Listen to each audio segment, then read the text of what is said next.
amigos, Rory Foster here, and it has been a while since we had a regular Video Viernes series to work on together on a weekly basis, and honestly, looking at my schedule, I may not have the chance to do it here for the next little bit, but what we are doing is we are in the middle of our MMS course, our Mastering Medical Spanish course.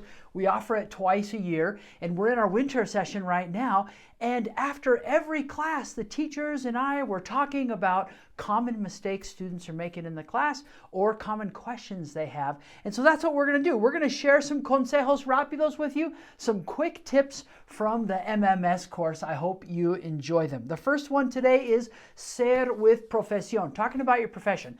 I'm a doctor, I'm a nurse, etc. So here's a question for you. ¿Cuál es la diferencia entre estas frases? What's the difference between these sentences? Yo soy enfermero. Yo soy el enfermero. Enfermero's nurse, by the way. And yo soy un enfermero. So yo soy is I am. So yo soy enfermero, yo soy el enfermero, yo soy un enfermero. What's the difference? You know, when you think about a direct English translation, I'm a nurse. This one seems like the most equivalent way of saying I'm a nurse. Yo soy un is how to say enfermero. Yo soy un enfermero. Seems like this is the best way to go if you want to introduce yourself and your profession, etc., to a patient.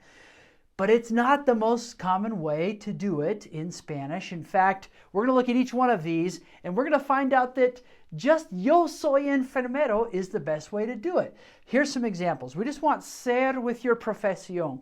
It doesn't translate perfectly into English. It's like I am nurse is if you were a literal translation, but it's how people say I'm a nurse. So for example, yo soy enfermero is I'm a nurse.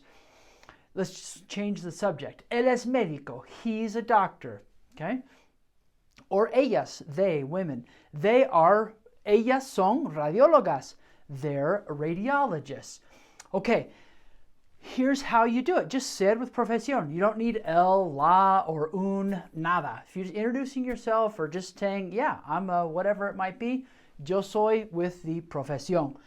But there is a time to say yo soy el enfermero, for example, to use ser with the artículo definido, el or la, and profesión. But what's it mean? How does it change what you're saying? So yo soy el enfermero, I'm the nurse. Maybe there's only one of me on this shift, for example, or maybe there's only one of me in this department, etc. So I'm actually the nurse. I'm not just a nurse. I'm the one. Okay. Él es el médico. He's the doctor. Same thing. It's a definite article. It kind of defines. It's more definitive. So we use the with this. Ellas son las radiólogas. They're the radiologists. Okay. All right, so if you use the article, the definite article, we've got el, and then here we have las, plural and feminine. Okay, then we're saying the doctor, the nurse, the radiologist. So what about the one that seemed most English? Yo soy un enfermero. When would you use something like that? Great question. That's the artículo indefinido. That's the indefinite article. So it's not very defined. It's not specific.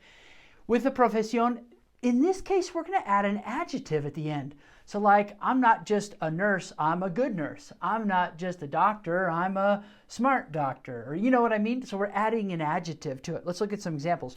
Yo soy un enfermero nuevo. I'm a new nurse. Yo soy un enfermero nuevo. Él es un médico bueno. He's a good doctor. And ellas son unas radiólogas ocupadas. They are busy radiologists.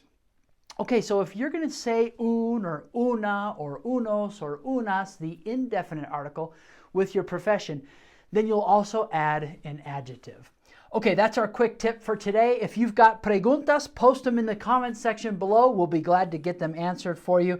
Y gracias por aprender español conmigo juntos.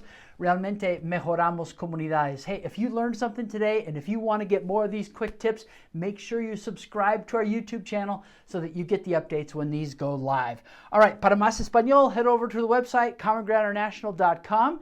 And if you want to take a medical Spanish terminology test, head over, create your account there at certifiedspanish.com, and you can create a free account and get going with your learning some medical Spanish terminology. All right, muy bien. Nos vemos la próxima vez. Ciao.